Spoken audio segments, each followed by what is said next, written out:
¿Qué haces? ¿Me escuchas? Sí, sí, bien. Ah, Chévere. bueno, listo. Nelson, ¿cómo va? Bien, Juan Carlos, qué alegría. Encantado. Chévere. La Gracias. logré un poco. Qué alegría, qué alegría. Vamos a recordar la peli. Yo la vi ya hace bastantes años y el relato también. Todo lo leí en inglés y en español. Que la traducción yo creo que está bien, ¿no? Sí. Hola, Julián, ¿cómo estás? ¿Qué tal? ¿Qué tal, Juan? ¿Cómo van? ¿Qué tal todo? Bien, bien, bien, chévere, contentos. Feliz de que estén acá. Hola, hola, ¿me escuchan? Hola, ¿qué tal? Sí, claro. ¿Qué tal? Buenas noches a todos, ¿cómo van? Súper bien. Qué bueno, qué bueno. Bueno, vamos a esperar un momentico y damos Sí. inicio, ¿vale? Por ahí unos 4 minutos. Listo, perfecto. Bien.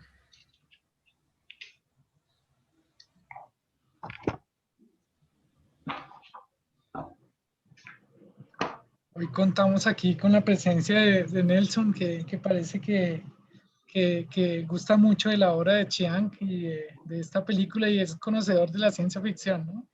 Hola Parece Nelson, que va a estar bienvenido. bien enriquecedor el espacio hoy también. Bueno, chévere, a refrescar ahí un poquito a Rival, lo que te estaba diciendo, hace mucho la vi y sí leí la edición en inglés y un par en español, que está bien la traducción, recuerdo. Sí, Sí, sino que lo que te contaba de Jonathan es la traducción de los personajes, ¿no? Que en la película son Abbott y Costello y acá son Aleteo y Pedorrera. Herrera. Pero bueno. Aleteo y Pedorreta, Pedorretas. son tremendos nombres. Y es bien difícil de encontrar ese texto, ¿no? Yo lo estuve buscando en físico y no, qué odisea. No, la librería, una librería amiga, no sé si la conoce, Mirabilia, ellos tenían, pero hace un par de años tenían una edición en español, pero fue rapado. Y lo mismo con el nuevo texto que salió, compilación de los nuevos relatos de Ted Chiang, que se llama Exhalación, pero ya tiene traducción. O sea, ya tiene traducción.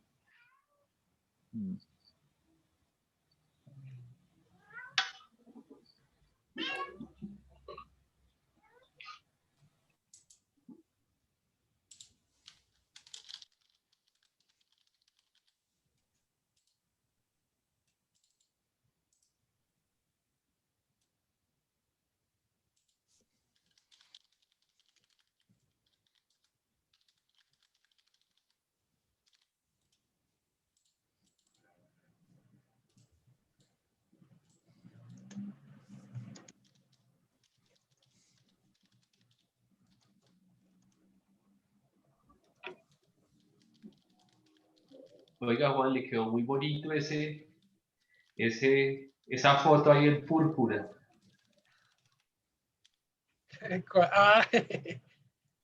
La de la presentación de hoy, me gustó harto. Sí, todo este diseño visual lo hace Jonathan. ¿Sí? Qué bueno, Sí, le Muchas quedó muy gracias. bien. es muy, muy bueno. Está muy Le quedó, chévere. sí, Gracias, gracias. le quedó buenísimo.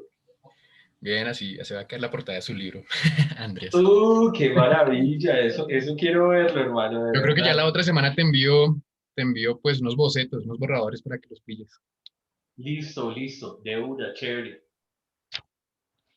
¿Y pues has podido hacerlo con la imagen? No. Sí, pues la estaba digitalizando porque como es un escáner, entonces se ve un poco, pues no sé, como un poco borroso, ¿no? Pierde la calidad de la Caray. imagen, un poquito. Pero entonces sí, Ah, sí, no, todo bien que eso se puede hacer algo chévere con eso. bueno, listo, listo. No, este quedó lindísimo. Yo lo puse ahí en mi muro de Facebook. Yo casi no coloco cosas, pero yo dije, esto se ve muy bien. Se ve coqueto. Bueno, pues yo creo que podemos iniciar de una vez, ¿no? Vamos a hablar del lenguaje, obviamente respecto a la película Arrival. La llegada, pues, y La Sí. historia de tu vida, que es el libro del cual se basa, pues, la obra cinematográfica, ¿no? Pero me Entonces, digo que se fue Juan Carlos. Juan Carlos, carajo, qué responsabilidad. Ahí lo vi entrando al baño, entonces ya no debe estar nada de No, lo. lo perdimos. Oye, gracias por el texto, gracias, gracias. No lo había Sí, leído. lo habías leído antes, ¿no? No lo había leído, ¿No, nunca. nunca? Sí, había visto varias veces la película, la había trabajado con mis estudiantes en Sí. el colegio, pero nunca había tenido la oportunidad de leer el texto. Cuando hablaban ahorita ustedes del libro, de hecho un estudiante una vez llegó con el libro. ¿Ah, sí?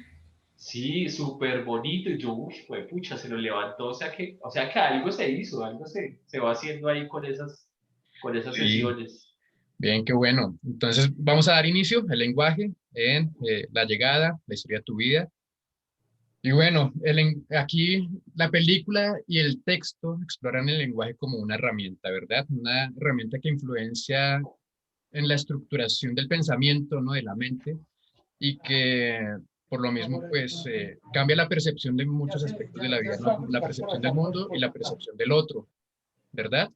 Entonces, básicamente eso crea un nudo que es como, eh, pues, el problema de la historia, ¿no? Lo que se tiene que resolver en la historia. Entonces, el lenguaje como herramienta es el concepto de las dos obras, que es, pues, la llegada y la historia de tu vida. Entonces, algo que me parece muy, muy necesario y es captar la pregunta, el interrogante de las obras, que es simplemente uno, y es, ¿las leyes temporales son puramente lingüísticas? Realmente es así, ¿no? Digamos que eso fue lo que yo capté o capturé como pregunta de las dos obras. Entonces, no sé si ustedes lo creen así, creen que realmente las leyes temporales son puramente lingüísticas. Ya, no solamente hablando de las obras, estoy hablando pues de la cotidianidad, ¿no?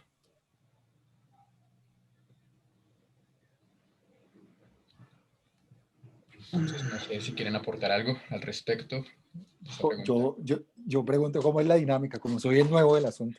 Bueno, no, pues simplemente es una conversación que vamos a tener durante una hora. Entonces, la idea de esto es, pues nada, explorar los conceptos que ustedes tienen. Simplemente vamos a conversar. Más que un taller, es un conversatorio, es un foro, no sé cómo llamarlo, pero pues la idea es eso. Compartamos las perspectivas que tuvimos de las obras. Chévere, a ver si recuerdo. Sí. Pero sí, hay como varios principios alrededor de la aproximación de Chang, en principio con la trama, como bien mencionas, de la obra de la historia de tu vida, partiendo desde la lingüística. Chang hay que entender que él es programador, ¿no? Y Sí, digamos que esa concepción también como desarrollador de lenguajes también le da ciertos vínculos, no solo dentro del determinismo, ¿no? Que a veces aparece en los lenguajes de programación, ¿no? Como arquitecturas cerradas, pero también filosóficos. Entonces, en ese sentido, pues aquí la pregunta que haces es bastante válida porque pues al hablar o centrarnos en temas, digamos, de estructuras lingüísticas, parece que sí hay un diálogo directamente con ese campo lingüístico como tal, ¿cierto? Incluso se suele asociar las hipótesis de Sapir, ¿no? De Sapir-Whorf. No sé si vayas a hablar de eso, pero sí es como esa escuela todavía lingüística que sigue por ahí latente de la época del estructuralismo, cuando estaba Jacobson, estaba el mismo Claude Lévi-Strauss, el antropólogo, que ellos prácticamente asociaban el relativismo, digamos, cultural a partir del lenguaje. Y por lo tanto uno puede establecer una clave de diálogo entre la lingüística, el relativismo cultural, con ese tipo de formas como se percibe el mundo o la cosmovisión de acuerdo a cada cultura. Es decir, si se le dota cierto determinismo a los sistemas lingüísticos, a veces prenatales, a veces desarrollados, para ver cómo cierta cultura o comunidad asociada a ese determinado sistema lingüístico asocia y percibe su realidad. Por lo tanto, la clave de percepción espaciotemporal en ese sentido estaría determinado de alguna forma por esas estructuras lingüísticas, ¿no? sí, Estructuras semánticas. Entonces, yo creo que sin duda entendiendo que ya en clave biográfica, Ted Chiang como programador de un lado, ¿no? del lenguaje de programación, y otro lado con ese diálogo filosófico, fenomenológico de cómo se percibe el tiempo, sí es lo que creo que le permite ahí unas claves de entrada para desarrollar su argumento, ¿no? Es lo que yo creería por esa ruta y desde la pregunta que haces. Sí, sí es cierto, digamos que es algo muy, muy necesario todo lo que mencionas. Entonces aquí tenemos el lenguaje heptápodo, ¿no? Que es el lenguaje en el cual se basan las obras, ¿no? El lenguaje que estudia como tal. Y resulta que no hay relación alguna con lo que dicen los heptápodos, con lo que escriben, ¿cierto? Entonces, aquí en el libro nos presentan dos lenguajes, que es el heptápodo A y el heptápodo B, que es el lenguaje oral y el lenguaje escrito, ¿cierto? Entonces ahí nos expresan, pues básicamente en el heptápodo A, en el libro, nos dice que no seguía la pauta de los idiomas humanos, como era de esperar, pero era comprensible hasta el momento. Libertad de orden de palabras, incluso hasta el extremo de que no había un orden preferible para las cláusulas de una frase condicional, desafiando algo considerado universal, ¿no? En los idiomas humanos. También parecía que los heptápodos no tenían objeciones al usar muchos niveles de cláusulas, una dentro de otra, algo que no estaba al alcance de los humanos. Básicamente lo que dice es que piensan en presente y futuro al mismo tiempo, ¿cierto? Que básicamente es un pensamiento atemporal. Y el heptápodo E, que es el semagrama, ¿no? El semagrama que es el que utilizan pues en escritura, que es un círculo como tal. Entonces lo define como un semagrama, se correspondía vagamente con una palabra escrita en los idiomas humanos. Tenía significado por sí mismo y combinado con otros semagramas podría formar un número infinito de frases. Entonces igual es algo totalmente atemporal. Aquí se expresa en presente y en futuro igualmente. Y también dice que el lenguaje no tenía puntuación escrita. Su sintaxis estaba indicada por la forma en que se combinaban los semagramas y no había necesidad de marcar la cadencia del habla. Entonces ahí viene nuevamente que no había relación alguna entre lo que hablaban y entre lo que decían y lo que escribían, ¿no? Entonces es eso. Y aquí tenemos pues el círculo, el semagrama. El círculo por lo general es el símbolo universal del infinito, ¿no? Por eso pues me pareció también curioso que siempre van a escribir en círculo como un símbolo de infinito, porque es así como se piensa y como se expresan infinitamente, ¿no?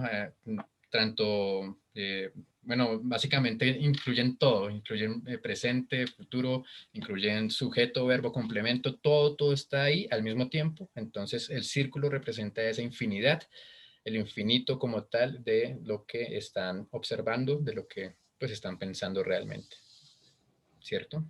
Entonces hasta aquí tienen quizás algún aporte con lo que vieron de de la película o bien sea del libro respecto a la escritura.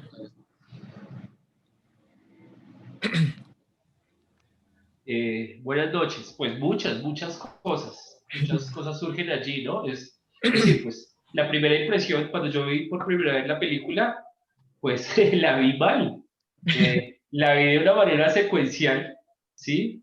Y no de una manera simultánea como está expresada dentro del libro también. Sí, Entonces, la primera vez que vi la película quedé fascinado, quedé encantado y dije, uy, ella escribe un libro para soportar la muerte de su hija. Entonces, qué mala lectura y se fue, pucha, es una vaina pero terrible. Pero fue la impresión que me dio con el violín inicial, el final. Entonces yo me fui por una linealidad del tiempo. Entonces, fue la primera impresión. La segunda vez que fui a hablar de la película y que me la vi, pues me di cuenta que había una cosa ahí bastante profunda. Y si hay unos juegos de tiempo gigantescos y hay unos juegos con Borges que me parecen preciosos, con esta idea del infinito, con esta idea del libro de la vida que me parece una cosa grandiosa planteada en el libro. Y además lo pensaba con mi novia el día de hoy. Esta mañana yo le hablaba y le decía, mire, es que me encantó esto de qué pasaría, la pregunta que surge allí de una manera fuerte es por qué no podemos recordar el futuro. Y entonces parece una pregunta ilógica, ¿sí? Pero si existe un libro de la vida y todo está escrito, Entonces, de alguna manera, el futuro ya lo conocemos, simplemente que somos incapaces de abordarlo por la forma lineal o secuencial en la que vemos la realidad. Entonces, pensaba en Borges y pensaba en el caballo que planteaba alguna vez Borges con el libro, y era que Dios, siendo el tiempo mismo, conocía el nacimiento, ¿sí? Bueno, miraba el caballo nacer, crecer, miraba el caballo ganar la carrera y miraba el caballo morir en un solo instante. Entonces era la cuestión del instante y de que todos tenemos ese instante y de que de alguna manera esto de pensar en el futuro es posible, porque yo leía el texto y me pareció una cosa rarísima anoche, y yo decía, mientras leía el texto, decía, mañana va a pasar esto, mañana nos vamos a reunir, vamos a hablar del texto, y yo voy a hablar de estas cosas que estoy leyendo, y de alguna manera me estoy anticipando en el tiempo a lo que va a suceder, mientras lo leo, pero eso ya que es presente, pero esto ya pertenece al pasado. Y entonces, como bien lo decía Nelson, pues aquí hay un problema filosófico tremendísimo, y es pensar en el tiempo, y es pensar en el infinito, y es pensar en la relación,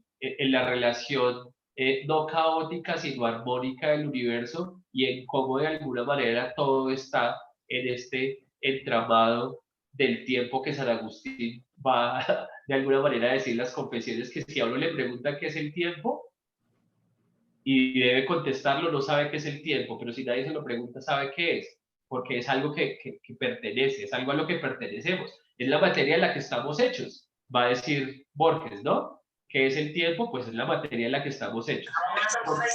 Y volvemos para ¿Por qué no podemos recordar el futuro? Pues esa pregunta me pareció genial, y pensarlo en la protagonista.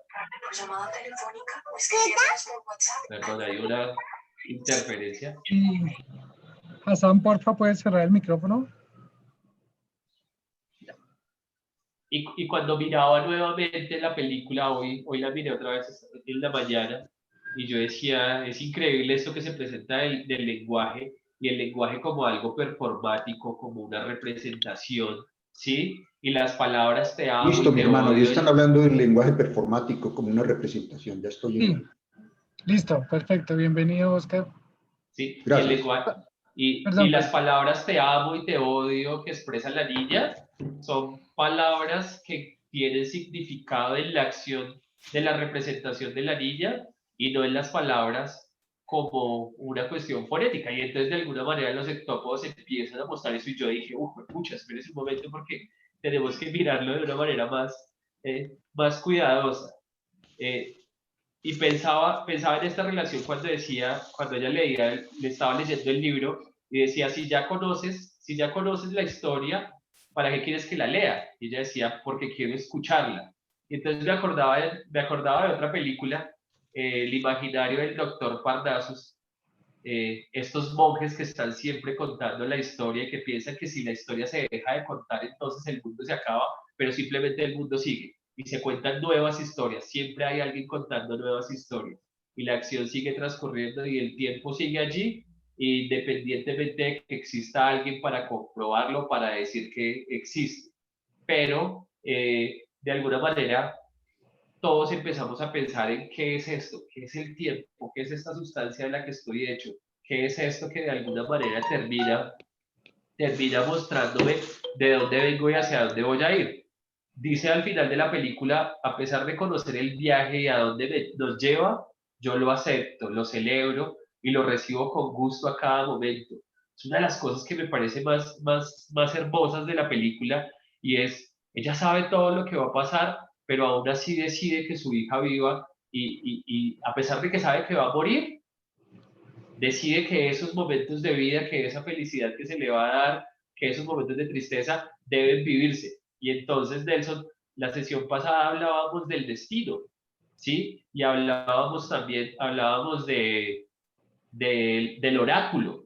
Y uno ve aquí a Luis, y Luis es un oráculo también, de alguna manera, Juan. Es un oráculo, es la que sabe todo, la que sabe el presente, el pasado y el futuro. Y una pregunta que sería terriblísima es, ¿estamos dispuestos a conocer nuestro futuro? Todos sabemos que somos mortales y que vamos a morir, pero la simple idea de que nos digan cómo vamos a morir es terrible. Y aquí entonces se presenta otro problema, un problema filosófico, y es si el ser es un ser para la vida, si la existencia está allí, si estamos lanzados al mundo, ¿cuál es el sentido de todo esto? Y parece que la protagonista entiende que el sentido en sí mismo es vivir.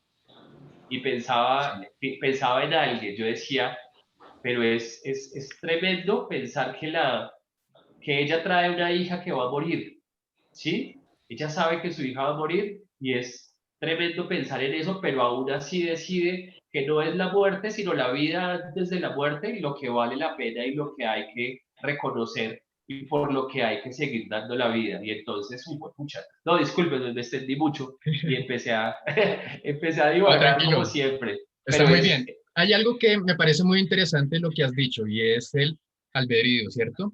Entonces resulta que en el libro la chica Lois no tiene albedrío, o sea, ella conoce el futuro, ella sabe qué es lo que va a pasar, pero no tiene la posibilidad de cambiar el futuro, ¿cierto? O sea, simplemente tiene que vivirlo aunque conozca los hechos. Sin embargo, en la película sí está la opción de que ella pueda cambiar los hechos. Entonces ahí viene a jugar el albedrío, pues. Ahí en la película ella sí opta por darle la vida a la niña y hay una escena muy importante donde se ve esto, es cuando ella le dice a la niña por qué razón la trajo la vida, por, por qué, ¿cierto? Incluso también es importante tener en cuenta que la película como tal trata de mostrar que ella ya conoce el lenguaje, que ella aprendió el lenguaje y en este caso los heptápodos todo lo están viviendo al tiempo, ¿cierto? Ellos viven en presente, en futuro, todo pasa en el mismo instante. Entonces también hay que tener en cuenta ello, que ella no está, o ella no ve el futuro, sino que lo está viviendo, ¿cierto? O sea, lo está viviendo en ese mismo momento. Todo está ahí, justo ahí, en el mismo instante. Entonces, tal vez por esa razón, me parece que es algo más coherente esta opción del libro que no tenga libre albedrío, pues la chica. Eh, porque simplemente está pasando al mismo tiempo. El futuro y el presente, todo está pasando al tiempo, como piensan los heptápodos, como escriben los heptápodos. Entonces, creo que es mucho más coherente de esa forma. Me gusta la película y el libro también porque inicialmente muestran una escena, pues cuando inicia la película, la obra como tal, es una escena del futuro que uno piensa que está en el pasado, ¿no? Pero mientras va transcurriendo la película, más bien, uno se da cuenta de que todo igualmente está pasando en el instante, en el mismo momento, ¿no? Pues bueno, esa es mi concepción. Yo creo que ella no puede cambiar eso, pues en la obra lo dicen claramente, pero porque todo está pasando en ese mismo instante.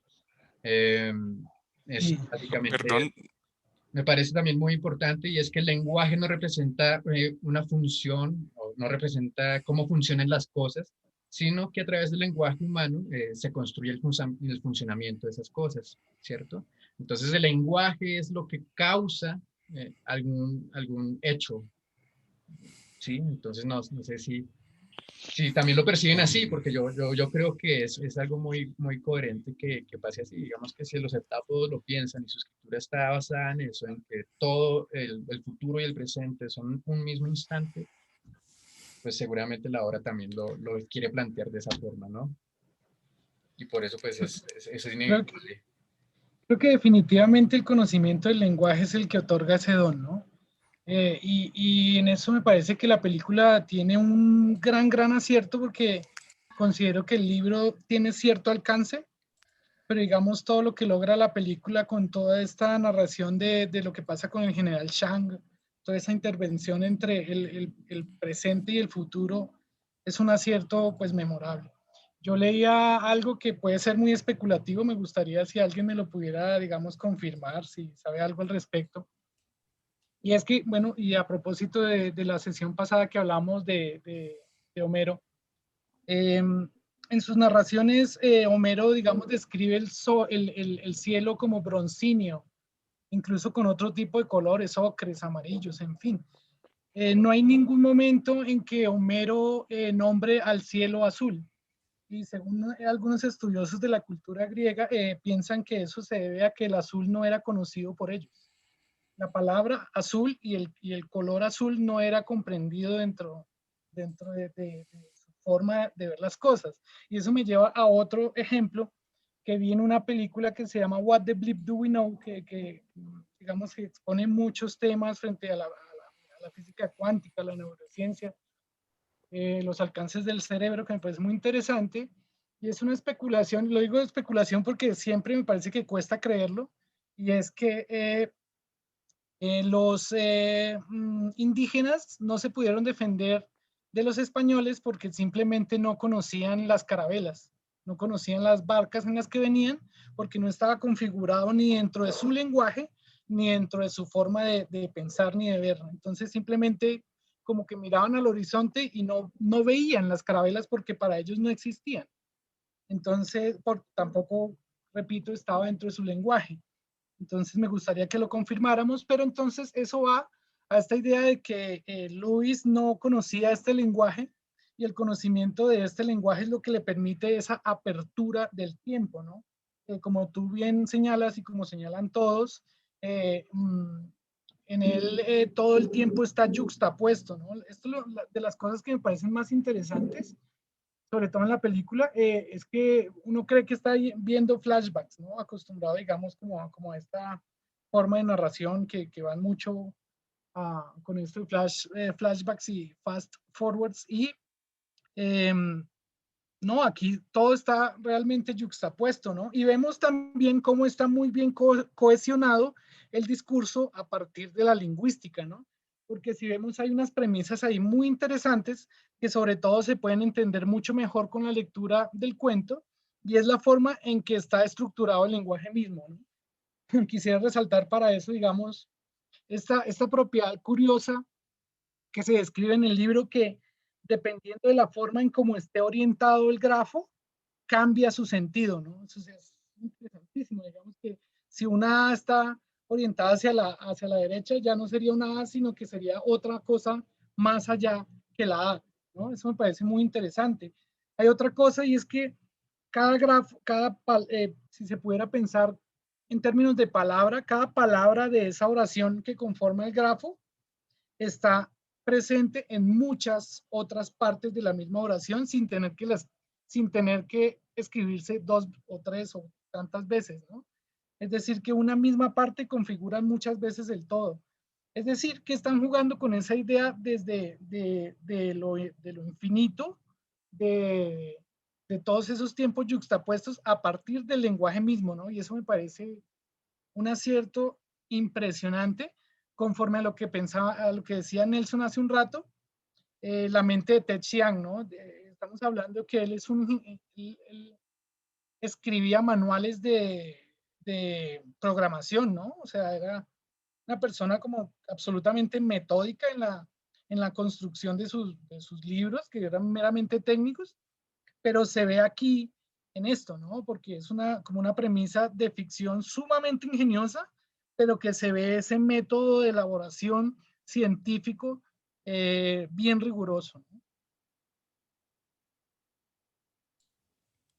Hola, buenas noches. A mí me gustaría pues ahí como complementar un par de cosas que me han llamado la atención, digamos, de lo que se ha dicho, y me gustaría partir, digamos, de lo último que decías, Juan, acerca del lenguaje también como un límite, ¿no? Yo creo que ahí es también como lo que él describe de que hay un lenguaje que permite como un tipo de conciencia secuencial y otro que no es secuencial.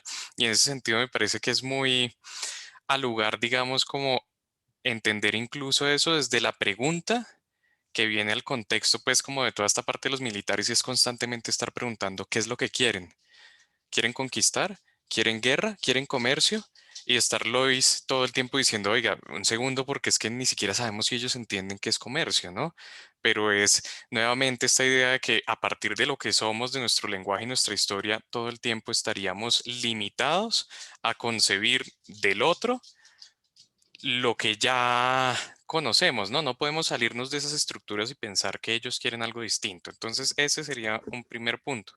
Lo siguiente es que relacionado con el tema del lenguaje y ya como entrando más en el tema de la física, también me parece que en este contexto, pues en particular el lenguaje también nos está hablando de diferentes dimensiones de entender el tiempo, ¿no? Y siento que el lenguaje como herramienta es lo que nos permite entender esa materia del tiempo que se mencionó hace un rato, pero uniéndolo con el tema de la programación y el código, digamos que la belleza de eso está en que hay múltiples, infinitas formas de entender una misma cosa, ¿no?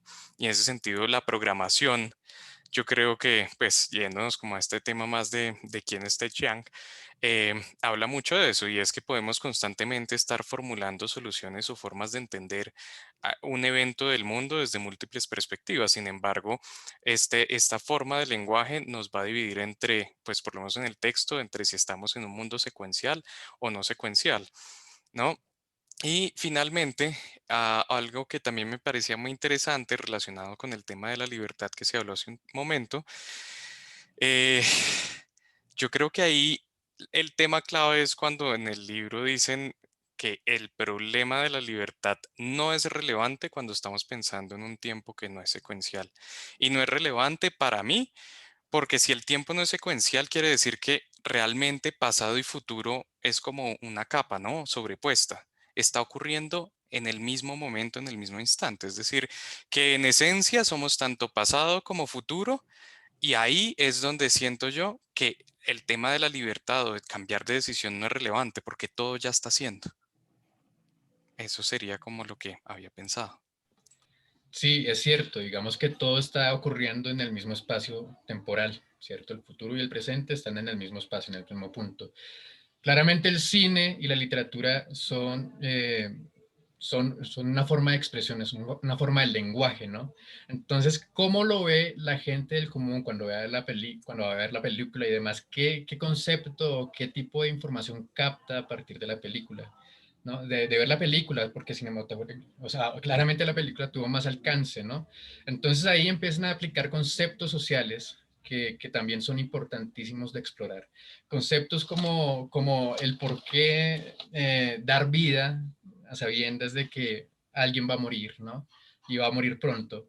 Entonces, esos conceptos sociales, ¿cómo son vistos a partir del lenguaje cinematográfico, a partir del lenguaje de la literatura, por personas que quizás no son tan perceptivas a este tipo de cosas que sería pues como tal el tema del lenguaje, que claramente es una oda a ello, pero sin embargo, ¿qué relevancia o qué consecuencias sociales puede traer la obra? ¿Sí? ¿Me hago entender? Entonces, por ejemplo, digamos que es un tema también de los providas, incluso, incluso del aborto, se puede tomar de esa forma, porque sí o sí la chica a sabiendas de pues, que puede evitarlo en la película porque ella tiene albedrío en la película, puede evitarlo, más bien decide dar a luz a la chica, ¿no? Pues a la hija. Entonces, eso también son conceptos sociales que son importantes observar. Es una forma de lenguaje, un lenguaje visual, cinematográfico, un lenguaje también textual con el libro, pero que quizás la gente no se da el tiempo quizás de ver estos temas textuales o gramaticales, sino que más bien ven un poco más a fondo hechos sociales, ¿no? Hechos sociales, que es lo que a la final quiere decir pues una obra. Entonces, digamos que respecto a eso, ¿cómo creen ustedes que se toma la obra en cuanto a lo social? Sobre todo con el tema de la vida. A mí me gustaría retomar algo que dijo Andrés frente a lo del destino, ¿no? Que eso también nos compete bastante aquí. Y es una noción muy griega también, ¿no? Que el destino de alguna manera está escrito y es imposible cambiarlo, ¿no? Pero entonces aquí está como la visión de Lois particular, ¿no? De aceptarlo, pero no solo aceptarlo, sino vivirlo a plenitud, ¿no? Y eso me parece que frente a eso social y frente a la actitud o el carácter que asume la película es muy valioso. Lo pienso en esta medida. Como decía Julián, aquí empiezan a subvertir, como digamos, muchos valores, ¿no? Porque, digamos, en la mentalidad de los militares siempre es: tenemos que cerrarnos, tenemos que ocultar nuestra información, tenemos que ser precavidos. Cuando Lois descifra el grafo que dice arma, eso es como prácticamente una declaración de guerra, aún sin saber el significado de ese icono, de ese signo. Entonces, aquí me parece como Claro. muy valioso. Yo no sé si ponerlo en términos de mensaje, moraleja, no sé, en fin, como premisa, digamos, de la película en cuanto a esa cuestión de colaboración, de cohesión entre todos para que haya como un fin. Y esa idea de que no la vi presente en el libro, porque me parece, reitero, el cine en la película alcanzan unos peldaños muy interesantes, eso de que los alienígenas van a necesitar de nuestra ayuda 3000 años después, entonces para eso nos están dando este regalo. Es muy valioso, o sea, realmente sí hay como una cohesión, como un pensamiento de unidad, en este caso que trasciende a lo terrenal en términos de tierra, sino que ya se vuelve como una intención cósmica de colaboración, y eso me parece muy hermoso, ¿no? Y en esto propiamente de la escogencia del destino es, como se ve en el libro y se ve en la película, como que bella esa aceptación de la vida, como de gozar los pasos de la poesía, que le dice que me encanta esa poesía que tú escribes diciéndole a la niña, todos esos gestos. O sea, ella decide tener a la hija por todos esos preciosos momentos que configura la vida misma, ¿no? Entonces, en esa medida pienso que la película y el texto tienen un alcance, digamos, muy esperanzador, me parece. Digamos, como, y más pensando como en este paradigma, ¿no? Digamos, comparémoslo con otra película que me gusta mucho, pero uy, es como bien aterradora, es esta de Distrito 9, ¿no? ¿Cómo cambiar el arquetipo y el estereotipo del extraterrestre invasor, del que viene a Sí. esclavizarnos, del que viene a colonizarnos, mejor dicho, todo, a cambiar esa Bueno, noción de colaboración tan bella, ¿no?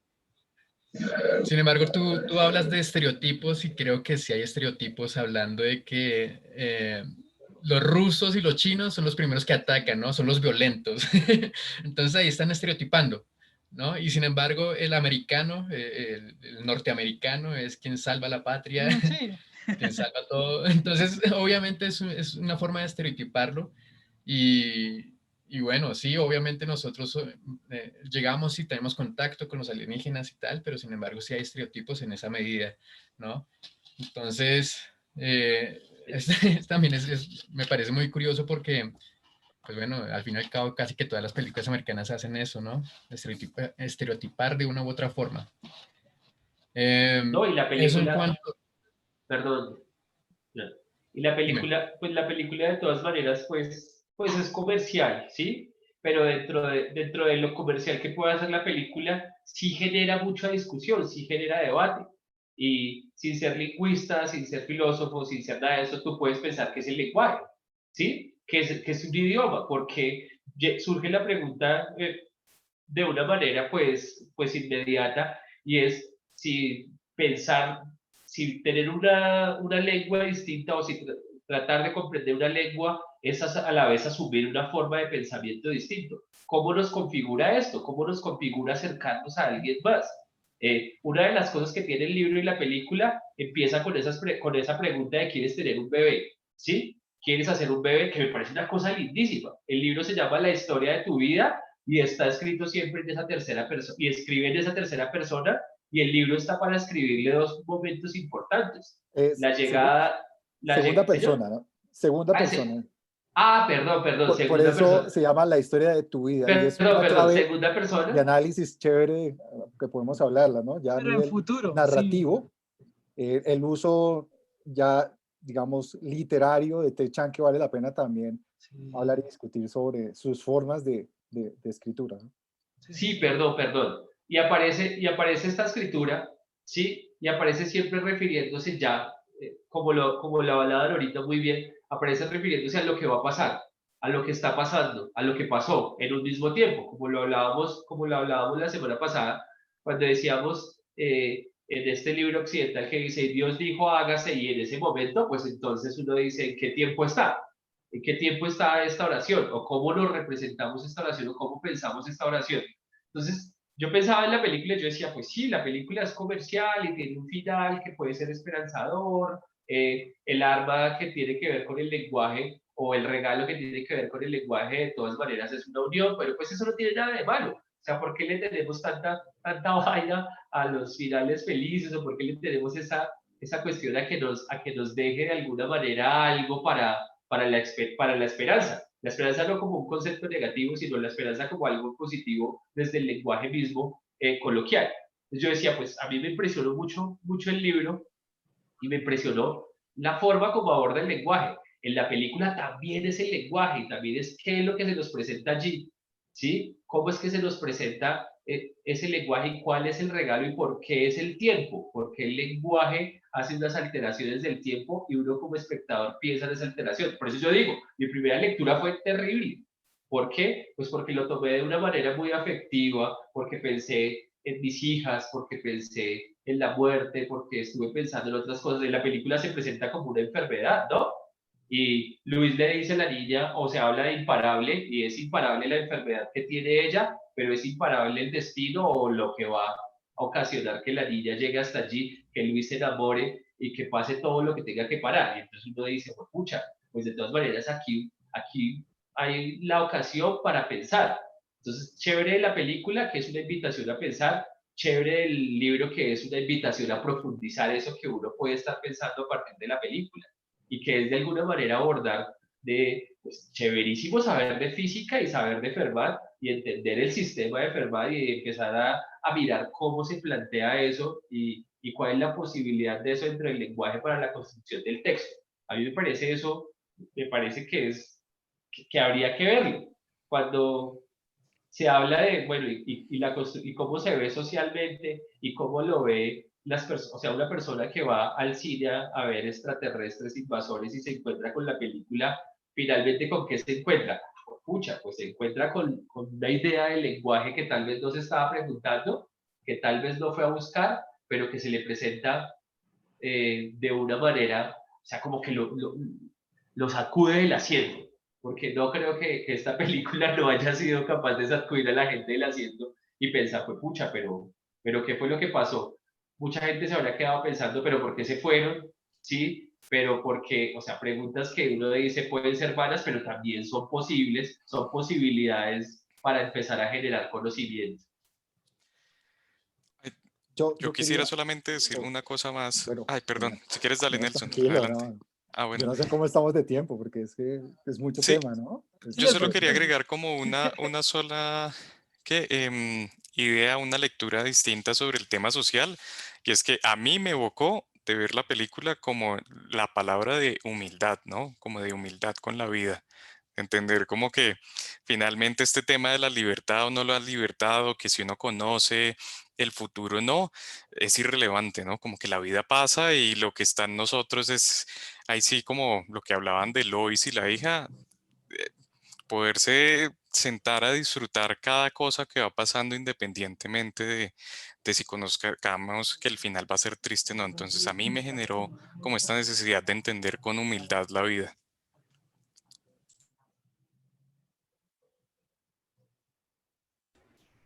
Bueno, yo quería plantear algo con respecto al lenguaje gráfico. Lo hablo porque lo que me encanta de la película que no se ve en la novela es la parte del lenguaje como imagen. Entonces, ¿por qué lo digo? Porque digamos que en pintura ha habido algunos movimientos como el cubismo y de pronto pues tal vez más adelante podría ser una introducción en otras de movimientos de pintura que introdujeron el lenguaje en la pintura. Y la pregunta lo que me impacta de la película es, wow, esto es un grafismo pictórico que es lenguaje. Cuando uno como pintor toma una palabra y la pone sobre el lienzo, esa palabra habla de otra cosa. Y lo que me parece que es interesante es que el lenguaje puesto en otro lugar cambia tal vez su significado, y en la película, cuando apenas uno mira el gesto que hace el extraterrestre en el espejo, uno dice, esto es pintura, pero resulta que es lenguaje. Entonces, me parece que es muy interesante ese punto de inflexión entre que el lenguaje se escribe o se pinta. Me parece muy bello eso. A mí me gustaría complementar algo. Y ahorita le doy la palabra a Nelson. Frente a lo estético de la película, y es como el deleite visual, ¿no? Realmente, digamos, si pensamos fuera de lo de la grafología y esto, cada plano, cada consecución de cada plano es una cosa increíble, ¿no? Cuando los cascarones están envueltos en las nubes, la primera vez que vemos la nave como en esa pradera extensa, ¿no? Como una vocación al infinito siempre. Y realmente sí me parece que la película es un deleite, y además frente a lo que decía Andrés, da tiempo para pensar, ¿no? Es una película que tiene un ritmo muy tranquilo, muy sosegado, se van soltando las premisas como con cierto tiempo que permite también como empezar a reflexionar sobre todas estas premisas, que me parece que realmente se disfruta mucho esa película, digamos, como objeto estético, como objeto plástico, aparte de esa gran dimensión que otorgan filosófica, digamos, lingüísticamente, también estéticamente la película tiene un logro muy, muy, muy bello. Nelson, ¿vas a decir algo? Sí, voy a conectar un poco con la misma pregunta en esa perspectiva social y filosófica, pero antes sí hay que celebrar mucho. Yo primero leí el relato y luego vi la película y me sorprendió mucho la película. Igual Denis Villeneuve, ¿no? Es un muy, muy, muy buen director de cine, y parece que también hace como muy buena justicia en la representación audiovisual de esos textos digamos, que de alguna forma ya aparecen como, entre comillas, canónicos dentro de la ciencia ficción. A veces no se suele hacer muy buenas representaciones, habida cuenta, solo por citar el caso de Duna, ¿no? De Frank Herbert, cuando David Lynch la lleva al cine, pues no, realmente quedó bastante... Yo me celebro algunas cosas, pero parece, y esperemos entonces, que Denis Villeneuve, el director de Arrival, pues haga mejor justicia con la nueva versión que se nos viene de Duna, de Frank Herbert, ¿no?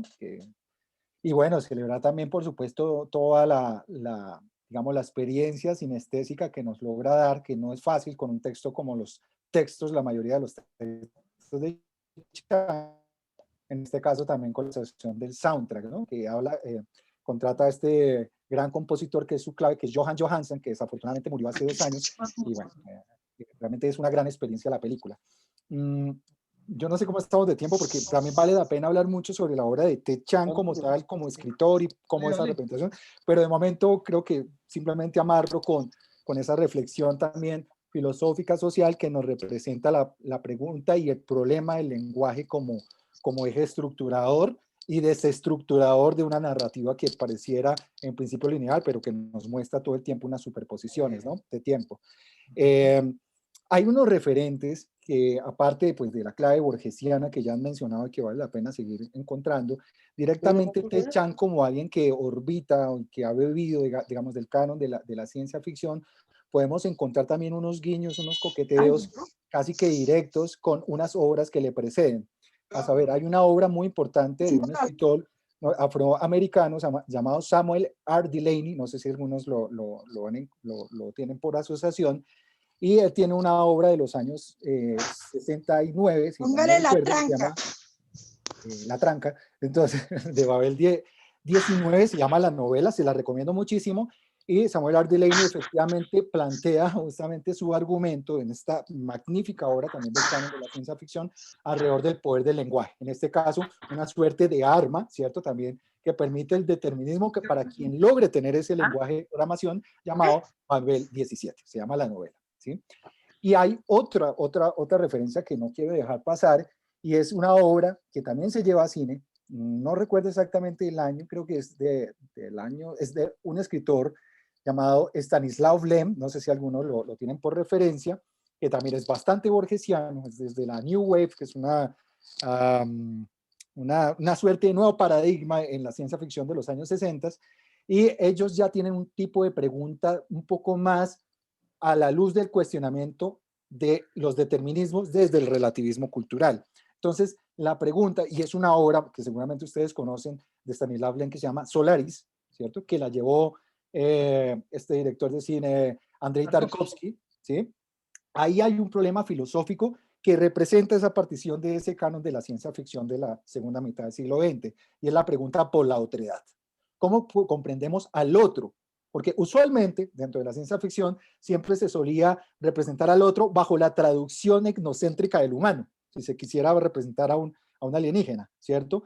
Lo que nos hace como giro paradigmático Stanislav Lem es, al construir ese encuentro con ese planeta llamado Solaris, se dan cuenta que no logran entender para nada. Es la primera vez que encontramos a una suerte de instancia alienígena que el héroe, dentro de ese viaje, el héroe, no logra entender, no logra entender. Y ahí ya nos presenta un cuestionamiento filosófico y social muy profundo, como la imposibilidad de comprender y de traducir la otredad, ¿sí? Y eso es muy importante, y es lo que prácticamente aquí recoge también Ted Chiang, en la imposibilidad de no poder representar a ese otro a través del conocimiento del lenguaje. Y eso también me parece que pone unas claves muy interesantes a nivel justamente de cuestionamiento, incluso para el lector o para el asistente a la película inadvertido, porque creo que también nos cambia un poco el foco a decir, tenemos que dejar la soberbia antropocéntrica, etnocéntrica, etcétera, en el momento que queremos traducir o representar al otro a través del lenguaje, ¿no? Creo que cierro porque si no me extiendo. Qué interesante eso, me hace acordar pues de esta historia que está tanto en el libro como en la película, es de la palabra canguro, ¿no? Cuando les preguntan a ellos que cómo se nombra ese animal y dicen canguro, pero en sí canguro significa, no entiendo. Qué interesante, ¿no? Y esto me hace acordar, sí, me hace acordar de una película que me encanta, que se llama Perro Fantasma, El Camino del Samurái, de Jim Jarmusch, en donde, si ustedes recuerdan, hay una amistad muy interesante entre el protagonista y su amigo que habla solamente francés. Ninguno de los dos sabe ni una palabra del idioma del otro, pero aún así son mejores amigos, se entienden totalmente. Uno habla, el otro no entiende nada de lo que dice, pero tiene totalmente, digamos, comprensión de él, y se entienden muy bien jugando ajedrez, digamos. Muy bello eso. Y ahora que citas a Lem, hay un cuento que es que no logro recordar el título. Si no estoy mal, se llama La máquina del vacío o El vacío perfecto o algo así. El vacío perfecto, es un libro, sí.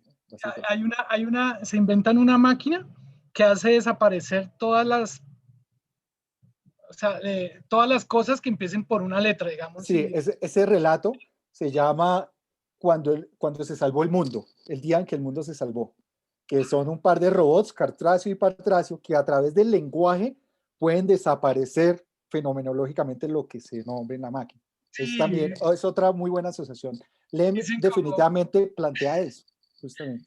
Qué locura, sí, dicen como hoy vamos a desaparecer todo lo que empiece por la A y una cosa. Exacto, y un poco quería como terminar, ahora que estaba asociando la película de Andrei Tarkovsky, fíjense lo que permite el cine o la literatura frente a ese problema, frente al otro, donde el otro es el que termina siendo el protagonista para subvertir al héroe y su experiencia. Si ustedes recuerdan la película de Stanislav Lem, hay esas digresiones frente a ese planeta alienígena donde todo el tiempo están jugando con la percepción temporal justamente el protagonista, ¿no? Interesante que esto también lo recoge aquí Ted Chiang y Denis Villeneuve, ¿no? en ese juego entre flash forwards, flashbacks y todo ocurriendo en el presente, ¿no? Eso lo permite también la ciencia ficción, que me parece increíble. Sí, de hecho, una cosita que me gustaría ahí plantear, escuchando a Juan y a Nelson, es justamente lo interesante, no lo había pensado así hasta que Nelson lo mencionó, y es cómo, cómo formamos empatía con el otro cuando existe esta distancia tan gigantesca del lenguaje y del tiempo, por lo menos en la película y en el texto, porque en otros casos, listo, el tema del lenguaje, que el uno sabe francés y el otro esto, listo, pero hay otras formas, digamos, en las que nos podemos identificar como humanos, ¿no? Pero cuando carecemos de todo eso, esa distancia tan abismal que hay, es una pregunta también por cómo Lois todo el tiempo está tratando de decir, bueno, ¿cómo construimos empatía? ¿Cómo me identifico en el otro? Y eso me parece poderosísimo. A mí me parece interesante, perdón, yo aporto un poquito respecto al tema. A mí me parece interesante desde el punto de vista de observación, pues, respecto a la película, y es que la película juega demasiado con la psiquis, ¿no? Fuera de, o sea, como observadores, más que como participantes y demás, es más como observadores, juega con nuestra psiquis desde el lenguaje, como el lenguaje es transversal a todo, pues claramente nos brinda la posibilidad de indagar o de refutar o de estudiar o de investigar incluso las formas en las que se interpretan el lenguaje desde la película o dentro de la película, dentro de esta dinámica que se da. Hay un tema que mencionó Julián, muy importante, y es que ellos empezaron con el tema de las preguntas. Ni siquiera se detuvieron como a pensar inmediatamente a identificar por lo menos de qué forma se comunicaban, sino que inmediatamente se fueron al tema de las preguntas. ¿Pero qué quieren? ¿Qué buscan de nosotros? Y demás. Nosotros como seres humanos, y ahí muestra una parte muy importante, es que nosotros como seres humanos asumimos o suponemos y eso hace parte de un patrón aprendido para el ser humano, desde que nacemos, desde que empezamos con nuestras etapas del desarrollo, desde niños, infancia y demás. Entonces, nos enseñan a que tenemos que suponer qué significa eso, como el niño que pregunta, ¿qué es eso que hay arriba? Es el cielo. Entonces, se supone, a ella estamos suponiendo que el niño tiene que saber qué es el cielo y que tiene que saber que es de color azul. Entonces, cuando hay cierta interpretación, si nos vamos a la hermenéutica, ¿no? Que es como una línea filosófica que nos permite interpretar abundantes textos y demás, es una forma intencional de asumir, digamos, el lenguaje desde nuestra propia interpretación, es decir, se supone que la reducción del lenguaje en ese caso, por ejemplo, a través de los círculos y demás, la reducción del lenguaje tendría que ser totalmente perceptible para el ser humano. Entonces, la dinámica que hizo la chica, que fue, no venga, espérele, empezamos por lo menos a darles a entender cómo nos llamamos o qué significa nombre, por lo menos. ¿Qué es un nombre para ellos? ¿Qué significa la palabra nombre? O si ellos tienen un nombre. ¿Sí? Entonces empezó a deconstruir, como mencionaba aquí Nelson, creo, deconstruir el lenguaje y a reconstruirlo, de hecho, para que ellos lo interpretaran de cierta manera y que nosotros también, o bueno, ellos dentro de la película, los seres humanos, sí, llegaran a entenderlo también, que era lo que pretendían o que era lo que querían. Mencionaron algo también importante y era el tema del lenguaje como arma, ¿no? Finalmente, si nosotros nos vamos hacia la historia, el lenguaje siempre ha sido un arma, siempre, tanto destructiva como constructiva. Incluso el silencio, sin necesidad de mencionar algún tipo de palabra, el silencio también implica un lenguaje que no es nombrado por necesidad, entonces por ende también le damos cierta interpretación. Entonces me parece muy interesante la película, de hecho ya la había visto pero no la recordaba bien, hasta hace unos días que la volví a ver.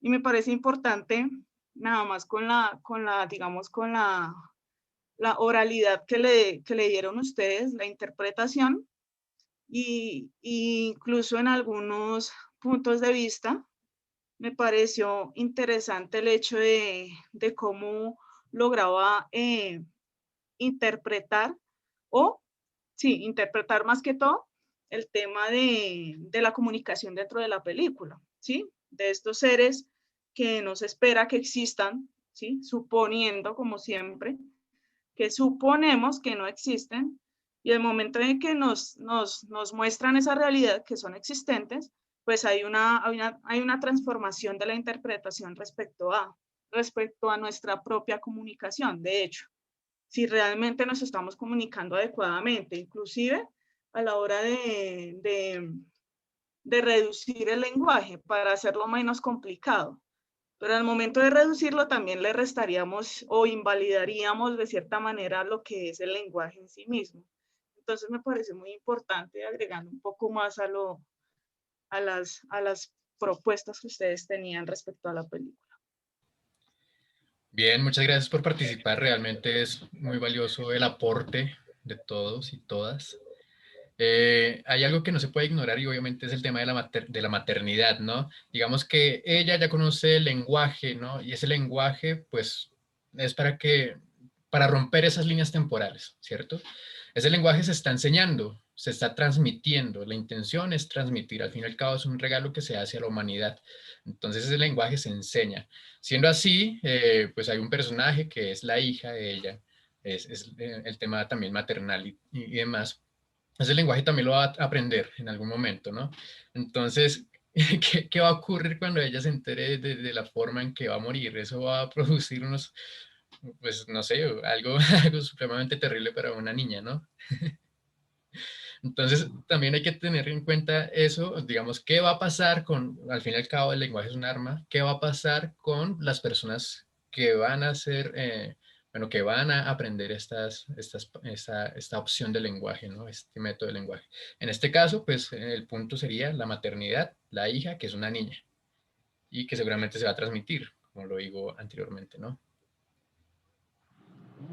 Pero es una transformación, yo creo que es una transformación impactante, y más porque es una niña, digamos, en el momento en que se dé cuenta, por ejemplo, lo que mencionas que va a morir, pues va a ser un choque, o sea, dentro de digamos, si lo sentamos a la realidad, ¿no? Sería un choque como, ve, te vas a morir, no sé, de cierta manera. Es una niña que, digamos, no tiene la concepción de la realidad totalmente definida dentro de la realidad, ¿sí? Dentro del presente, pues no tiene una concepción de la realidad ya definida, establecida. Entonces, digamos que el manejo emocional que le va a dar respecto a ese choque de cómo va a morir y demás, va a ser impactante. De hecho, pues lo va a manejar no desde la racionalidad, sino dentro de la emoción, que es pues principalmente lo que domina en ciertos casos la voluntad de los niños. Entonces sí sería bastante traumático incluso para ella en ese momento, ¿no? Hablándolo desde el momento presente, desde la hora. Yo quería agregar una cosita ahí muy breve con relación al tema, no solo en la obra de Chang que representa Denis, sino sí, en la tradición filosófica y en muchos textos también de la ciencia ficción. Conmigo siempre están ahí escuchando ciencia ficción, no hay de otra. Pero es el tema del libre albedrío. Hay un escritor que influenció muchísimo a Jorge Luis Borges, se llama Olaf Stapledon. Es alguien que escribía en 1920 y que planteaba esas grandes preguntas de esas formas en cómo el cosmos, el universo y el pluriverso determinan el libre albedrío, ¿no? La gran pregunta del libre albedrío. Y es con lo que prácticamente aquí asistimos. Sobre todo siento que es mucho más fiel el relato, obviamente directamente encarnado de la representación filosófica de Chang, que entre otras hace resonancia y dialoga con otras obras también de Ted Chiang y otras obras que le preceden, que les podríamos hablar con estas preguntas alrededor del libre albedrío, pero particularmente quisiera recomendarles, todavía creo que lo nombraba al comienzo hoy del encuentro, todavía no han llegado, pero es el nuevo libro de Ted Chiang, que se llama exhalación, que ya tiene traducción. Y ahí, para que puedan rastrear, hay un texto que se llama Exhalación, justamente, que tiene este procedimiento literario de Jorge Luis Borges, solo por mencionar esa relación y esa simpatía entre Borges y Ted Chiang. Usan los géneros narrativos literarios como un pretexto paródico para establecer un subtexto más filosófico, ¿no? Que es el famoso giro borgesiano al final, ¿cierto? Que emerge como esa pregunta y uno como lector queda descolocadísimo porque uno disfrutó, digamos, la clave literaria y narrativa de un género, pero al final queda uno mal, ¿sí? O sea, queda uno pensativo mal. De pronto la película es más optimista, pero realmente el texto es muy con esa carga cósmico existencial y por qué no Lovecraftiana de terror cósmico que uno dice, oh por Dios, ¿sí? Pero también está esa clave de medida en medio de ese determinismo, ¿no? De esa circularidad del tiempo, del eterno retorno, Nietzscheano, todas estas cosas que también dialoga con Borges. Vamos a encontrar que el libre albedrío, el libre albedrío realmente es como la distancia para que la gente pueda tomar decisiones en medio de ese determinismo, ¿no? Creo que es lo que uno encuentra particularmente en este texto y en otros como Exhalación, que se lo recomiendo muchísimo, una gran parodia, no les hago spoiler, pero hay uno que sí lo tradujo un amigo, yo se los puedo compartir, que se llama The What is Expect of Us, lo que se espera de nosotros. Aquí no es el lenguaje, sino es un gadget, es una cosa muy divertida, es un texto muy corto de 2 páginas, donde alguien tiene que oprimir como un botoncito, pero sabe que en esa distancia de 1 segundo ya está determinado su historia. Entonces es bastante fuerte a nivel existencial, uno siempre queda mal, yo siempre lo revisito, pero es interesante, digamos, ese substrato ya mítico que acompañan este tipo de relatos. Entonces, algo yo les puedo compartir ese relato que ya está traducido, esperando a que lleguen las nuevas textos de Ted Chiang. Ahora, aprovecho que tengo la palabra, el determinismo, el libre albedrío aquí sí existe. Hay que pensar que Ted Chiang realmente es muy juicioso. O sea, es muy juicioso. Un relato de Ted Chiang perfectamente puede durar alrededor de 2 años, 3 años, 5 años escribiéndolo. Un pequeño relato.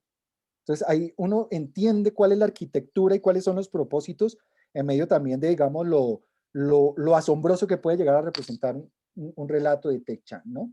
O sea, él, aparte de que tiene muy claro el dominio lingüístico como programador, que ahí podemos hablar de los algoritmos y también como el famoso autocomplete, ¿no? Que aquí el autocomplete me parece mucho más claro, sobre todo en este relato, ¿cierto?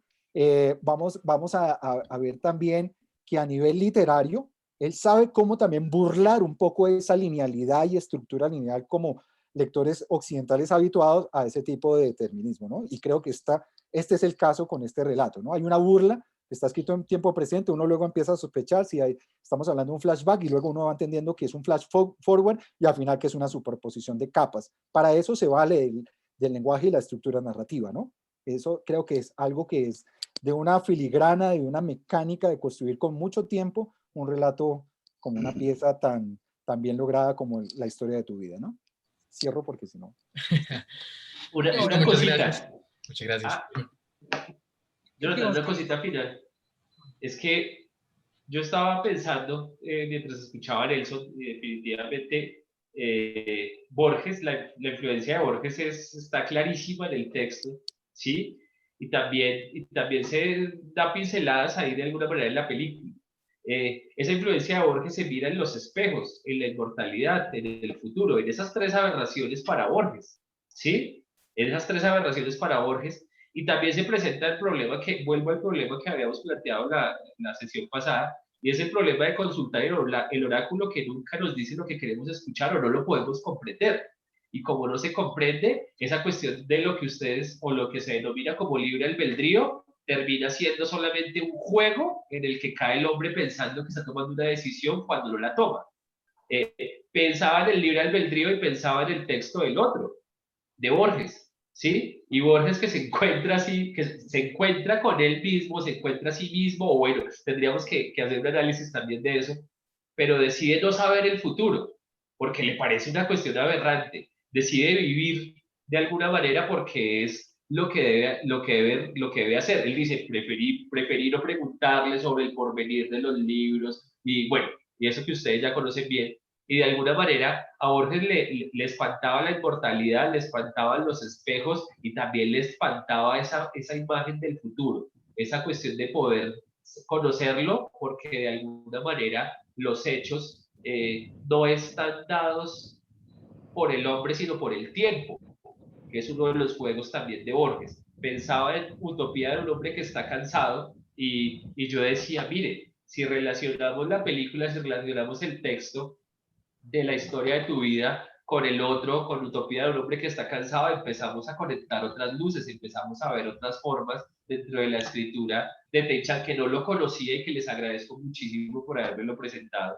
Y digo, bueno, entonces podríamos también empezar a hacer ese tipo de relaciones. Lo del libre albedrío en Lois, no sé, todavía me queda sonando Jonathan y Nelson dentro del texto, porque de alguna manera Lois dice que así usted quiera cambiarlo, como eso ya está pasando y como ya eso está en el futuro, es imposible, ¿sí? No son las vueltas que se puede dar con el concepto de destino griego, que finalmente termina también arrasándolo, termina también volcándolo hacia lo inevitable.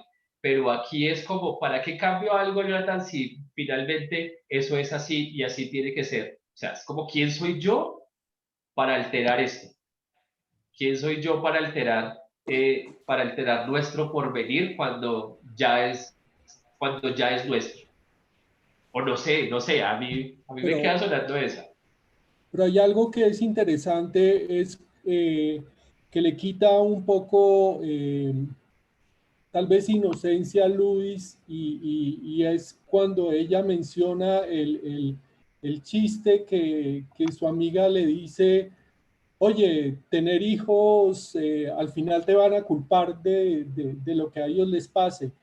Y la amiga le dice, sí, definitivamente no hay caso, ¿no? Es decir, le dice qué probabilidad hay. Ella en el fondo sabe que no hay escapatoria. Tener el hijo va a terminar el hijo echándole la culpa de las cosas que le suceden, ¿no?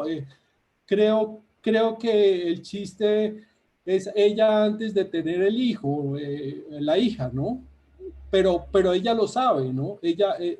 Eso me encantó me parece que ese momento es súper clave, ¿no? Porque ella decidió tener a su hija. Le quita inocencia, no sé si me explico bien, ¿no? En el libro también se ahonda un poco en esa idea del destino, a partir de dos puntos, ¿no? Del lingüístico y el de físico, cuando está este extraño gráfico que uno se pregunta qué está haciendo un gráfico de física ahí, cuando se encuentra la refracción de la luz, del rayo de la luz que entra en el agua, ¿no? ¿Verdad? Verdad. La premisa es que el rayo escoge el camino más corto, como que optimiza el camino, pero a partir del conocimiento del punto de llegada, del punto de destino.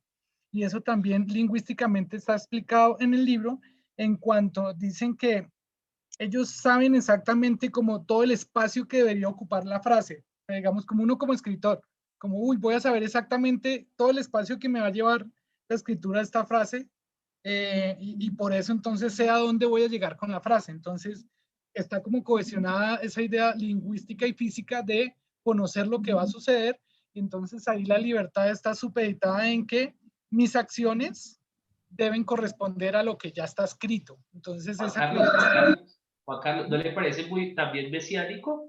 La historia sí. de Jesús, lo conoce todo, si es posible evíteme esto, pero no lo puedo hacer, no se hace mi voluntad, sino la voluntad de lo que está en el libro de la vida ya expuesto.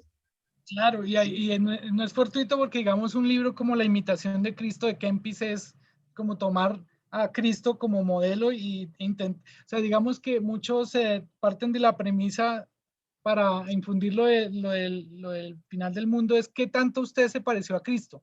Es decir, como qué tanto usted condicionó su libertad a hacer lo que él debería haber hecho.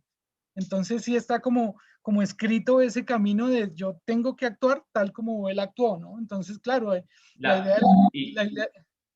que la idea de la libertad es muy subjetiva ahí, ¿no? Porque como que en sí no tengo libertad, pero lo que nos mencionan estas personas es que si uno hace lo que está escrito en la palabra a imitación de Cristo, tiene libertad, ¿no? Entonces es como una paradoja, ¿no? De hasta qué punto. Y ese el albedrío, porque yo lo pensaba, discúlpeme que lo haya pensado también desde esa forma, pero yo pensaba en la última tentación de Nicole Kazantzakis, y es Cristo se baja de la cruz, vive su vida y le dice, pero es que usted tuvo hijos, y él le dice, le di vida, vencí la muerte, y Judas le dice, no, usted le dio fue más carne a los gusanos, usted le está dando más carne a la muerte. Y de alguna manera entonces uno empieza a pensar, venga, mire, es chéverísimo estos temas porque empieza uno a relacionarlo, como decía Nelson, con toda una serie de películas, con toda una serie de cuentos, de libros, nos enriquecemos acá. Y yo sí lo pensaba, yo decía, mire que esto de alguna manera, le decía Charlie, es mesiánico. Y de alguna manera sí tiene que ver con ese destino particular, inamovible, pero ya no se maneja el concepto de destino. ¿Sí? Porque eso de concepto de destino nos parece como que, eso, el libre albedrío puede romper el concepto de destino, pero si el libre albedrío no existe, sino que simplemente es una trampa más del destino para que pensemos que podemos llegar a, y entonces terminamos siendo héroes trágicos todo el tiempo. Todo el tiempo tenemos que estar afrontando eso que se nos ha presentado, pero hay algo que nos consuela. La esperanza ahora sí como un concepto que es negativo, que estaba dentro de la caja de los males y por lo tanto era un mal. Y entonces aquí empezamos a mirar que estamos dando vueltas. Es una cosa chéverísima. Oscar, perdón, ¿vas a decir algo más? Jonathan, creo que igual. Oscar está levantando allí la mano, ¿vas a decir algo, Oscar? ¿Sí me escuchan? Sí. ¿Claramente o no? Sí, está bien. Bien, es como para no subir la voz ni no forzar la voz.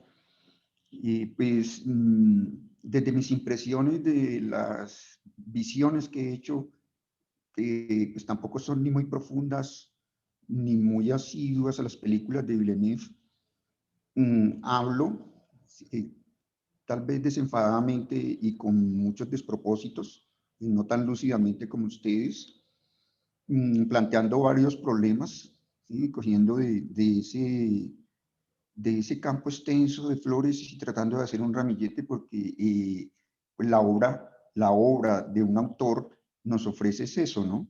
La posibilidad de hacer muchas conexiones para obtener belleza a partir de lo que propone. Yo lo llamo así como lo llama Novalis, ¿no? Ir paseando por un campo lleno de flores e ir recogiendo. Esa es una obra, ¿no? Un poco recordando también lo de Stendhal, ¿no? De que una novela es un espejo que recorre un camino, ¿no?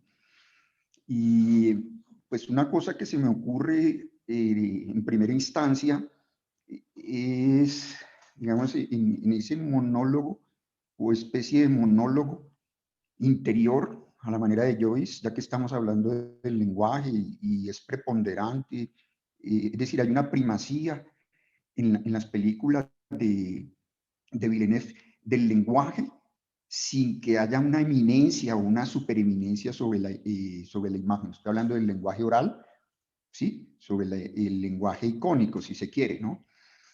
Y, digamos, lo que yo veo es que hay como un trasvase entre lo interior y lo exterior, ¿sí? Hay una asignatura, una prosa del mundo, ¿no?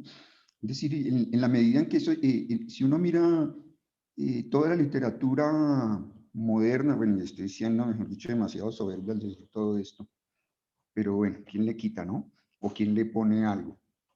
El monólogo interior deshace completamente, desmigaja la linealidad del relato, ¿no? Y quizá nos introduce en un metarrelato. Y como estamos dentro del lenguaje que en últimas es totalmente, pues como dicen el filebo, remitiéndose a otra cosa, pero en últimas es así mismo, es decir, es un metalenguaje, ¿sí? Lo único que hacemos es intercambiarnos con metalenguajes, ¿no? Entonces yo veo en las películas de Villeneuve eso, ¿no? Digamos, los personajes hablando de lo que están haciendo en una especie como de balada al estilo de Godard, es decir, paseando un poco, haciendo piruetas, jugando, yendo a un museo, viendo una obra de arte, una escultura, escuchando una música o cantando, ¿no? Los pone a cantar, ¿sí? Pues no tengo muy presente la película de la que están hablando, ni he leído el libro, como les digo, soy muy irresponsable en este sentido. Sé que el lenguaje,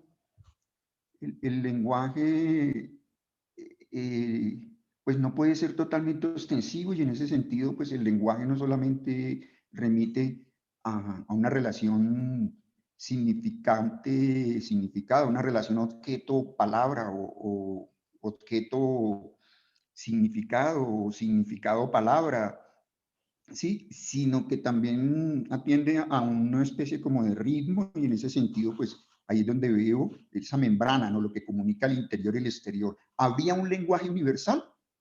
El faraón samético, haciendo un experimento, aisló a unos niños recién nacidos, ¿sí? Y no les permitió el acercamiento de ningún ser humano para ver realmente cuál era una especie como de arqueolenguaje, es decir, un lenguaje, el lenguaje madre, pues la lengua madre, ¿sí? Antes de Babel, ¿no? Y finalmente, ¿qué encontró? Pues que los niños como que decían, o más bien, repetían una especie como de B aledaño al sitio donde los habían encerrado, habían unas ovejas, ¿no? Es decir, que el lenguaje también es como ese contacto con lo que nos rodea, y el lenguaje trata de salirse de sí mismo, se sale de sus estribos, ¿sí? Pero el lenguaje también tiene en ese salirse de sus estribos una conexión con el tiempo, y ustedes lo han dicho una y otra vez de la manera más espléndida, con la libertad, ¿no? Los griegos hablaban de una confrontación entre Cronos, y Cronos es el lenguaje segmentario, finito, lineal, una cosa detrás de otra, el lenguaje de sucesión, el lenguaje de causa-efecto, el lenguaje en antes-después, y por otra parte, Aion, ¿no? Y en medio de esos dos, la arete, es decir, la proairesis, una deliberación acerca de lo que yo hago y la oportunidad de hacerlo, es decir, la suerte un poco, ¿no? Es decir, digamos, si se está discutiendo acerca del destino, y no se lo quiere encajar dentro de un determinismo, ¿sí? A la manera racionalista, ¿no? De que la libertad es la exploración de la necesidad o de la ley, ¿sí? Como es la ley, es lo que permite conocer la libertad. Eso Kant lo llama la ratio essendi y la ratio cognoscendi, ¿cierto? Es decir, la ratio cognoscendi de la ley, o sea, la ratio cognoscendi es la razón de conocer, digámoslo así. La posibilidad de conocer la ley es la libertad, ¿sí? Y la razón de ser de la libertad es la ley, ¿sí? Bueno, creo que me he extendido demasiado, pero yo de lo que quería hablar precisamente era de que de todos modos hay una decisión futuro pasado ilimitadamente, y eso lo permite el lenguaje, ¿sí?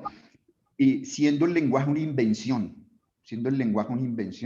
el carácter arbitrario del lenguaje no lo podemos pasar por la galleta. Y en últimas, pues también está, y digamos, eso que plantea Luis Carros, ¿no? Hablar de las palabras o atragantarse con las palabras, ¿no? Ahí también hay esa división entre el interior y el exterior. Entre el interior y el exterior, es decir, el hombre se relaciona con el mundo a través del lenguaje, pero el mundo está conformado por otros seres que también manejan un lenguaje, ¿sí? Que probablemente no corresponde al de nuestra geografía, nuestras latitudes. Y ahí también se encuentra ese tope de la libertad con la libertad de los otros. Hasta ahí quiero llegar. Hay una cosa Una cosita, perdón, Juan Carlos, no, aprovechando lo que está mencionando Oscar, sí, o sea, a mí sí algo me llama mucho la atención, por ejemplo, de este tipo de géneros como el de la ciencia ficción, es que trabaja con esas dos capas, sustratos de la concepción del tiempo que tenían los griegos, justamente el cronos, ¿no? Como ese determinismo, ¿no? Del tiempo sucesivo, pero también para los griegos el kairos, ¿no? Que es el tiempo de la imaginación representado a través justamente del tiempo de la palabra, que me parece muy Discúlpeme bonito. un segundito, me equivoqué, siempre me equivoco, no era Arete lo que quería decir, sino precisamente Kairos o Es Kairos. kairos, Perdón. exacto, pero sí, exacto. Entonces, para retomar lo de Oscar, es muy bonito esa relación, ¿no? Que nos permite la narrativa de cómo atendiendo a esos determinismos del tiempo, ¿no? Justamente determinista, el cronos, también podemos asistir al tiempo del kairos, de la imaginación a través de la palabra y el lenguaje, ¿no? Que eso ya es lo que creo que nos presenta muy bien aquí Techan. Sí, que creo que estaría muy emparentado también con la teoría del mito de Eliade, ¿no? Que hay como un tiempo objetivo y hay un tiempo, digamos, mítico, ¿no? Yo quería por último resaltar algo que nombró por encima Andrés hace un rato y es esta cualidad del lenguaje en estas obras de ser performática, ¿no? Digamos que en nuestro lenguaje cotidiano se puede ver como, digamos, yo nombro a Santa Fe, Bogotá y digamos que la acción va acompañada de la palabra, pero en el caso del lenguaje de los alienígenas es una condición natural del lenguaje. Entonces estamos hablando que es un lenguaje netamente performático, un lenguaje netamente de acción, y eso me parece una idea fabulosísima, ¿no? Que iría emparentado con eso que les contaba la sesión pasada acerca de esa cualidad que le otorgó Dios dentro del mito a Adán de nombrar las cosas, ¿no? Qué bello que yo les decía que para mí esto es como uno de los primeros ejemplos de ser poeta, esa cualidad de poder nombrar las cosas. Me parece una idea muy hermosa. Hay algo que me parece que descubrí ayer viendo Sicario de Villeneuve y creo que es al fin encontré como una puerta de entrada al mundo de Villeneuve con respecto a los planos aéreos de la geografía, que en Arrival es fundamental. Uno empieza a tener, él empieza a tener un diálogo entre el afuera y el adentro, pues como Oscar lo plantea, y un poco como Juan Carlos hablaba de que también había que hablar un poco de la película y de las imágenes, y pues yo soy muy visual en ese sentido, y siento que Villeneuve en eso, pues es un maestro. Esos largos viajes a través de la geografía y yo percibo que él empieza a meterlo a uno en otro lenguaje, como si lo visual empezara a entrarse en uno y hace como un equilibrio entre la palabra hablada y no sé si se podría decir como la palabra visual del mundo exterior, ¿no? No sé si están de acuerdo.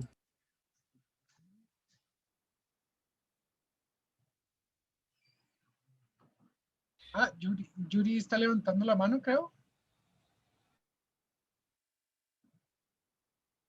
No, ni idea.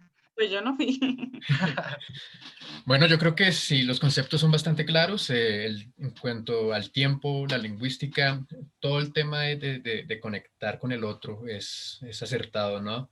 Digamos que es muy cierto que el lenguaje cambia la perspectiva de muchas cosas, la perspectiva del mundo, la perspectiva de una sociedad como tal. Entonces, pues es algo que hay que tratar con cuidado porque al fin y al cabo puede ser una herramienta o un arma, ¿no? Entonces, eso es lo bonito del lenguaje, que se puede explorar, que se puede estudiar de esa forma y realmente les doy las gracias a todos ustedes por participar en este espacio que hemos creado. Esta es apenas nuestra segunda sesión y esperamos pues continuar con esto mucho, mucho más. Ahí en el chat les voy a compartir el enlace para que vayan a nuestro grupo si quieren de WhatsApp. Entonces ahí vamos a compartir material de apoyo, vamos a compartir el tema de nuestro próximo de nuestra próxima sesión, el viernes en la noche yo creo que ya tenemos un tema definido. Y Y bueno, muchas gracias. Yo creo que ya es momento, ya llevamos cerca de hora y media. Entonces, muchísimas gracias a todos. Espero que les vaya muy Pero el bien. tiempo es circular, el tiempo es circular. Todo está pasando en el mismo instante, sí. Sí. Debía pasar, esto es Eso inevitable. debía pasar. Sí, sí. No hay libertad, no hay cómo Lo recuerdo escapar. perfectamente. Yo Vale. yo también les quiero agradecer mucho por estar acá, ¿no? Porque pues se hizo la tarea también de ver la película, de leer el texto que no era corto, entonces hay un fervor y una devoción por la palabra que nos convoca, entonces les agradezco mucho. Yo me quisiera despedir leyéndoles un pequeño poema, no sin antes invitarlos a que incentivarlos a la creación literaria. O sea, a mí me gustaría mucho que también que como complemento, no, complemento no, sino como un acto, digamos, que nos acompañe en el taller que creemos, ¿no? Entonces se me estaba ocurriendo como un ejercicio de qué tal si pensamos un ejercicio en donde podamos emular o inventar o pensar un tipo de lenguaje o escritura que no sea lineal o algo así, o con algunos de estos parámetros que vimos que tenían las propuestas de Chiang en la película. Entonces, para la próxima sesión, digamos que así sean ejercicios muy corticos, muy sucintos, como solamente como para pensarlo, me parecería bonito. Yo les quisiera leer un poema muy corto que hice de la película propiamente, que pues los estoy compilando en un libro que es dedicado solamente al cine. Y pues, de nuevo, incentivándolos a la creación, dejándoles abierto la interrogante que si se me acaba de ocurrir, que si quisieran podemos hacer la siguiente sesión de Borges, ya que se nos ha parecido tanto. O bueno, pues ustedes recuerden que el tema está abierto para que ustedes digan qué quieren. Esa es la idea, que me parece muy hermoso que no seamos dos personas acá, sino que todos construyamos conocimiento acá. O sea, realmente, como les decía, me parece que nos convoca la palabra por encima de los egos, por encima de las personalidades, sino que estamos es por amor al conocimiento acá. Entonces les dejo ese interrogante si quieren Borges o con qué seguimos, porque fue muy bonito y espontáneo como escogimos el tema de esta sesión la vez pasada. Fue algo que no teníamos pensado y miren, salió muy bien. Con esto entonces me despido y les agradezco mucho. Se llama La Llegada. Estamos tan atados por el tiempo. No vemos que el final es una ventana por donde amanece el pasado, sin saber que el sol existe. Ellos llegaron en sus inmensas naves de neblina a dispararnos tinta de sus entrañas, sus cielos, sus señales, el auxilio a nuestra cósmica ignorancia. Nos dieron el fuego que moldea el tiempo, el lenguaje que nombra la imposible distancia, el aliento que da vida al mañana. Gracias, gracias de verdad por estar acá. Muchas gracias a ti, Juan. Bravo, bravo, bravo, bravo. Sí, genial, Juan. Gracias a los que llegaron ahí. Vale, entonces Chévere, nos muy vemos el chévere. próximo miércoles a las 7 de la noche. Igual, no sé si hacerlo por Zoom nuevamente o si cambiamos de plataforma y lo hacemos por Facebook. Estaba creando pues una página en Facebook también, por si se quieren unir. Entonces también enviamos el enlace por el grupo de WhatsApp. Entonces, pues todo eso lo coordinamos, pero por el grupo, ¿vale? Pues, lo que yo decía es que me parece que es chévere porque aquí Sí, esta porque acá plataforma es más libre, pues para Interactuar. todos. todos, Más libre exacto. albedrío, sí, sí. Sí, sí, sí.